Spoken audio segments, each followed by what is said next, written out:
പ്രിയമുള്ള സഹോദരങ്ങളെ, ഈ വാർത്ത നിങ്ങളൊന്ന് കേൾക്കുക. എവിടെ കൊലപാതകം നടന്നാലും ഇന്ത്യയിൽ ഇങ്ങനെ നിരന്തരം നമ്മൾ കേട്ടുകൊണ്ടിരിക്കുകയാണ്. ഉമ്മയെ കൊന്നു, വാപ്പയെ കൊന്നു, കാമുകിയെ കൊന്നു, മരുമകളെ കൊന്നു എന്നും പറഞ്ഞിട്ട് ഇങ്ങനെ നിരന്തരം ഓരോന്ന് വെട്ടിക്കൊന്നു, അറുത്ത് കൊന്നു, കഴുത്ത് ഞെരുക്കി കൊന്നു എന്നൊക്കെ പറഞ്ഞിട്ട് ഇതിങ്ങനെ ചാനലുകൾ ഇങ്ങനെ നമ്മുടെ മുന്നിൽ പ്രത്യക്ഷപ്പെടുമ്പോൾ ഓരോ വാർത്തകൾ, നെഗറ്റീവ് വാർത്തകൾ നിരന്തരം നമ്മൾ കേട്ടുകൊണ്ടിരിക്കുക അല്ലേ? എന്തുകൊണ്ടാണ് ഇങ്ങനെ നിരന്തരം കൊലപാതകം നടക്കുന്നത് എന്ന് ചോദിച്ചാൽ അത് നമ്മുടെ നിയമത്തിൻ്റെ ഒരു കപ്പാസിറ്റി കൊണ്ട് തന്നെയാണ്. നിയമം വളരെ ഗംഭീരമാണ് എന്നുള്ളതാണ്. പല ആളുകളും എന്ത് ചെയ്യുന്നുണ്ട്, കൊലപാതകം കഴിഞ്ഞ് ദിവസങ്ങൾക്കുള്ളിൽ ഇങ്ങോട്ട് ഇറങ്ങിപ്പോരും. അപ്പോൾ അവിടെ സുഖജീവിതം കുറച്ച് വർഷങ്ങൾ കിട്ടിയവരെ സംബന്ധിച്ചിടത്തോളം അവരെന്ത് ചെയ്യും, സുഖജീവിതം അവിടെ നിന്ന് ഇവിടെ പുറത്തിറങ്ങുമ്പോൾ മനസ്സിലാവും. അവിടെ നല്ല അടിക്കാൻ കിട്ടും. അപ്പോൾ ഇവിടെ ഇറങ്ങിക്കഴിഞ്ഞാൽ നല്ലോണം നയിച്ചുണ്ടാക്കണമെന്ന് മനസ്സിലാവുമ്പോൾ എന്ത് ചെയ്യും, വീണ്ടും ആരെങ്കിലുമൊക്കെ കൊന്നിട്ട് ചെന്താമരനെ പോലെ വീണ്ടും അങ്ങോട്ട് തന്നെ സ്വർഗത്തിലേക്ക് തന്നെ പോകും. അങ്ങനെ കുറേ ആളുകൾ. ഇതൊക്കെ എന്താ അറിയോ, ഇതൊക്കെ ഒന്നോ രണ്ടോ ആളുകളൊക്കെ കൊല്ലുമ്പോൾ ഓല കഴുത്തും കൂടി അവിടെ മുറിച്ചാൽ പോകുന്ന സാധനമാണെന്ന് ഓർമ്മ ഉണ്ടായാൽ മതി നിയമത്തിന്. എന്നാൽ പിന്നെ പ്രശ്നമില്ലല്ലോ. അത് നിയമത്തിന് ഓർമ്മയില്ല. കൊലപാതകം 4 നടത്തിയവൻ്റെ ഉടലുമുള്ള തല അതും അറുത്താ കിട്ടുന്ന സാധനമാണ് നിയമത്തിന് അറിയാത്തതുകൊണ്ടാണ്, വേറെ ഒന്നുമല്ല. അപ്പോൾ ഇങ്ങനെ നിയമമുള്ളിടത്തോളം കാലം ആർക്കും എന്തും ചെയ്യാന്നുള്ളതാണ്. എന്നാൽ ഒരു ഹെൽമെറ്റ് ഇടാതെ പോയവനെന്ത് ചെയ്യും, ഓനെ പിടിച്ചിട്ട് കൊല്ലാൻ പറ്റുമെങ്കിൽ കൊല്ലുതന്നെ ചെയ്യും എന്നുള്ള രീതിയിലാണ് നിയമങ്ങൾ. അവരെ പിടിക്കാൻ ക്യാമറ മുഴുവൻ ഇവിടെ ഒരു പുറത്തിറങ്ങാൻ പറ്റാത്ത രീതിയിൽ ക്യാമറ. ഇതിനൊന്നും നിഷേധിക്കുക അല്ലെങ്കിൽ പ്രതിഷേധിക്കുക എന്നല്ല കേട്ടോ. പക്ഷെ നിയമം കൊണ്ടുവരുമ്പോൾ അത് കാര്യത്തിന് എന്തെങ്കിലും ചെയ്തൂടെ? ഇങ്ങനെ 4 പേരെ കൊല്ലുമ്പോഴെങ്കിലും ഒരു നടുറോട്ടിലിട്ടിട്ട് 4 ആളുകൾ കാണുന്നതിൻ്റെ മുന്നിലിട്ടിട്ട് എന്തോന്ന് അറുത്ത് കാണിച്ചു കൊടുത്താൽ നിയമത്തിന് എന്താ അങ്ങനെ നിയമം കൊണ്ടുവന്നാൽ 2 ആളെ കൊന്ന് കാണിച്ചു കൊടുത്താൽ പൂതിയാണ് തീരൂല എല്ലാവർക്കും. ഇതിങ്ങനെ സുഖജീവിതം കൊടുക്കുക, എന്നിട്ട് പുറത്തിറക്കുക, വീണ്ടും കൊല്ലണോ ചോദിക്കണ പോലെയാണ് ഇവിടുത്തെ നിയമം. വേണമെങ്കിൽ കൊന്നോളി എന്നുള്ളൊരു നിയമം. ഇനിയിപ്പോൾ എല്ലാവരും കൂടിയിട്ട് ഇന്നെ പ്രതിഷേധിക്കാനോ എനിക്കെതിരെ ആക്ഷൻ എടുക്കാനോ നിന്നിട്ട് കാര്യമില്ല. ഇവിടുത്തെ നിയമം അങ്ങനെയാണ്. എന്തായാലും സ്വന്തം മക്കളെയും ഗർഭിണിയായ ഭാര്യയെയും കൊലപ്പെടുത്തുക എന്ന് പറഞ്ഞാൽ അതിക്രൂരമായൊരു മനസ്സ് തന്നെ. അത് ആസൂത്രണം ചെയ്യുമ്പോൾ തന്നെ അവൻ്റെ മനസ്സിൽ കത്തണം, ഞാൻ അത് ചെയ്തു കഴിഞ്ഞാൽ പിടിക്കപ്പെട്ട എൻ്റെ ഉടലുമ തല ഉണ്ടാവില്ലല്ലോ എന്ന് ഒരു വീഡിയോ അങ്ങനെ കാണാൻ കഴിയണം. ആരെങ്കിലുമൊക്കെ കൊന്നിട്ട് അവനെ ജനമധ്യത്തിൽ വെച്ചിട്ട് കഴുത്ത് അറുത്തിട്ടോ തൂക്കി കൊന്നിട്ടോ കാണിച്ചു കൊടുത്തിട്ട് അതെന്ത് ചെയ്യുക, മാധ്യമങ്ങളിലൂടെ പുറത്ത് വിടുമ്പോൾ ആളുകൾക്ക് മനസ്സിലാവും ഇനി ചെയ്താൽ പറ്റൂല എന്നുള്ളത്. ഇത് ബാക്കിയുള്ളതിനൊക്കെ അവിടെ നിയമമാണ്. ആളുകളെ ജീവിക്കാൻ അനുവദിക്കാത്ത രീതിയിൽ, സ്വാതന്ത്ര്യം ഇല്ലാത്ത രീതിയിൽ നിയമങ്ങൾ കൊണ്ടുവരാനുള്ള എല്ലാ ആക്ഷനുകളും ഇവിടെ ഉണ്ട്. ആര് മാറി ഭരിച്ചാലും ഇതൊക്കെ ജനങ്ങൾ തിരഞ്ഞെടുക്കണത് തന്നെയല്ലേ.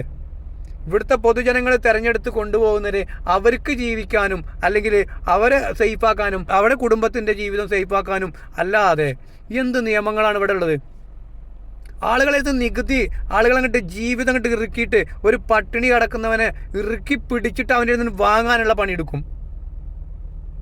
അവൻ എന്തെങ്കിലും തിരിച്ചു കൊടുക്കാൻ അവിടെ എന്തെങ്കിലും നിയമം ഉണ്ടാവും? ഒന്നുമില്ല. ഇപ്പം ഇങ്ങനെ ഊറ്റി വാങ്ങിയിട്ട് ഇവൻ എന്തെങ്കിലും അസുഖം ഉണ്ടാകുമ്പോൾ ഒരു ഹോസ്പിറ്റലിലൊക്കെ പോയി നോക്കണം, അവിടുത്തെ ചിലവ് എത്രയെന്ന് അറിയാൻ. ഇത് ഈ കൂട്ടത്തിൽ ഇപ്പം പറയേണ്ട കാര്യമൊന്നുമില്ല, എന്നാലും പറഞ്ഞു പോവുകയാണ്. ഇവിടുത്തെ നിയമത്തിന്റെ ഗതി കൊണ്ട് ജനിക്കാനിരുന്ന കുഞ്ഞുൾപ്പെടെ 3 മക്കളെയും നല്ല രീതിയിൽ വളർത്താനുള്ള സാമ്പത്തിക ശേഷി ഉണ്ടായിരുന്നു അസ്റുദ്ദീന്.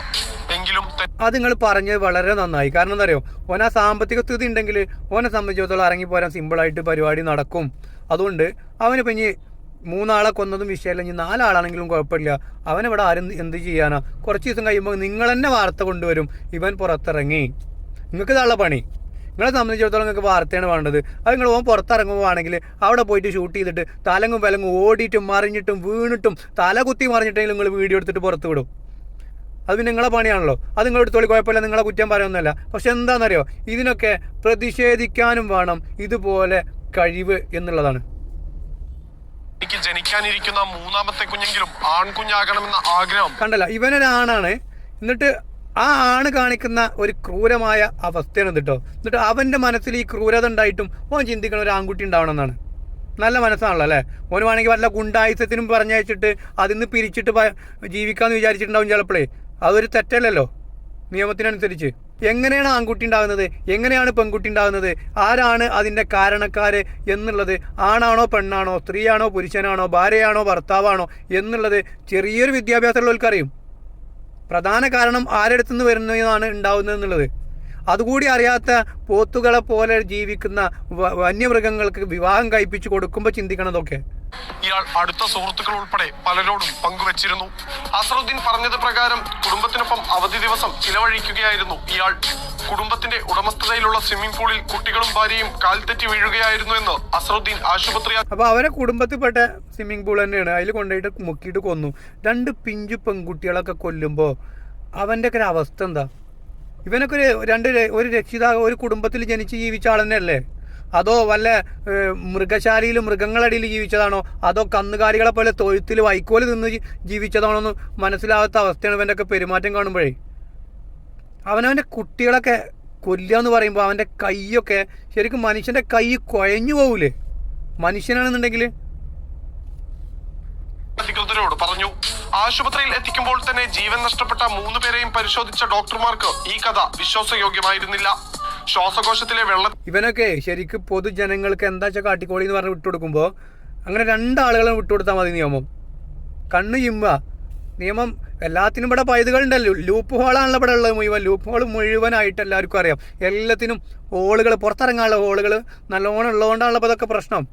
അപ്പോൾ അതും ഒരു ലൂപ്പ് ഹോളായിട്ട് അവിടെ കണ്ണിമ്പിയിട്ട് പൊതുജനങ്ങളെ മധ്യത്തിക്കാണ് വിട്ടുകൊടുക്കുക. എന്താ വെച്ചാൽ കൊന്നോളി എന്ന് പറയാം. എന്നിട്ട് ഓരോന്ന് ഇങ്ങനെ വെട്ടി നുറുക്കി ഇങ്ങനെ കൊല്ലണം.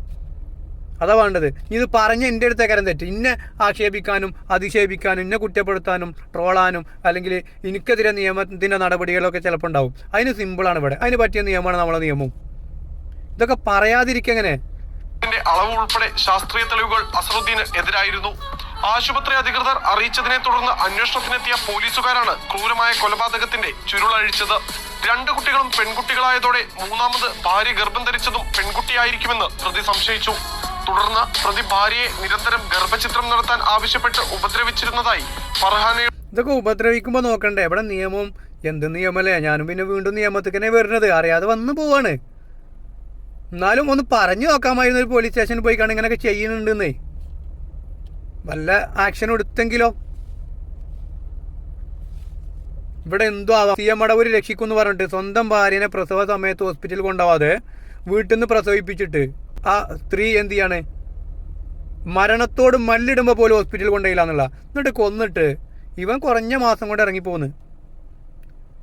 ഇവനെന്താ പണി? എന്താ ഇവിടെ എടുക്കണ പണി? എന്താണെന്ന് അറിയാം നിങ്ങൾ? CM മടവൂരിൻ്റെ കറാമത്ത് എന്ന് പറഞ്ഞിട്ടൊരു ചാനൽ നടത്തുക. എന്നിട്ട് അതിൽ നിന്ന് പൈസ ഉണ്ടാക്കി നടക്കുക. ഉളുപ്പില്ലാത്തൊരു ജീവി, മൃഗം തന്നെ പറയാം. എന്നിട്ട് ഇവൻ എന്ത് ചെയ്തു? സ്വന്തം ഭാര്യനെ CM മടവൂര് കാക്കുമെന്ന് പറഞ്ഞിട്ട് വീട്ടിലിട്ട്, എന്നിട്ട് മരിച്ചിട്ട് ഇവനെ പോലീസ് പിടിച്ച് അകത്തിട്ടിട്ട് മാസങ്ങൾ കൊണ്ട് ഇവൻ പുറത്തിറങ്ങി. എന്നിട്ട് വീണ്ടും എൻ്റെ പണി എന്താ? അതേ ചാനൽ കൊണ്ട് കിടക്കുക.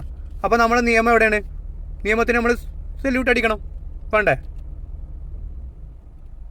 അല്ലെങ്കിൽ അവൻ്റെ ചാനലടക്കം അവിടെ ഡിലീറ്റ് ആക്കിയിട്ട് വല്ല കൂലിപ്പണിക്ക് പോകാൻ പറയണ്ടേ? അതല്ലേ വേണ്ടത്. ഇനി അവൻ വീണ്ടും ഒരു കല്യാണം കഴിക്കും, സുഖജീവിതം. ആർക്ക് പോയി? ആ പെണ്ണിൻ്റെ ഉമ്മാക്കും വാപ്പാക്കും പോയി. ഇവനെന്ത് പോക്ക്? ആ കുട്ടികൾക്കും പോയി. ഇവനെന്താ? ഇവന് പോണത് പിന്നെ ഞാൻ പറയണില്ല. ഇങ്ങനെ കുറേ പോത്താള് ഭൂമിക്ക് ഭാരമായിട്ട് ജീവിക്കുക. അല്ല, ഇവനൊക്കെ പുറത്തിറങ്ങുമ്പോൾ ഈ പെണ്ണിൻ്റെ കുടുംബക്കാർ വെറുതെ 2 പണി കൊടുക്കുകയാണെങ്കിൽ തന്നെ കുറച്ചൊക്കെ ചിന്തിച്ച ആർക്കും ഒന്നും കാട്ടാൻ പറ്റാത്ത സംശുദ്ധമായ നിയമത്തിനെ നമുക്കൊന്നും പറയാനും പറ്റില്ല.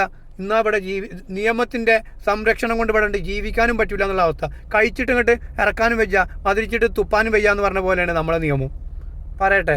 మాదావు వెలిపెడుతీ మరి వాళ్ళు ఇప్పుడు మా బిడ్డకు ఫస్ట్ 2 బిడ్డలు, దాని తర్వాత మళ్ళీ 2 బిడ్డలా ఏమో అని చూపెట్టి പിന്നെ ഭാഷ തിരിയാത്തോണ്ട് ഇനി കേട്ടിട്ട് കാര്യമില്ല. ഫർഹാന വഴങ്ങാതെ വന്നതോടെയാണ് ഭാര്യയെയും 2 പെൺമക്കളെയും ഇല്ലാതാക്കാൻ അസറുദ്ദീൻ തീരുമാനിച്ചത്.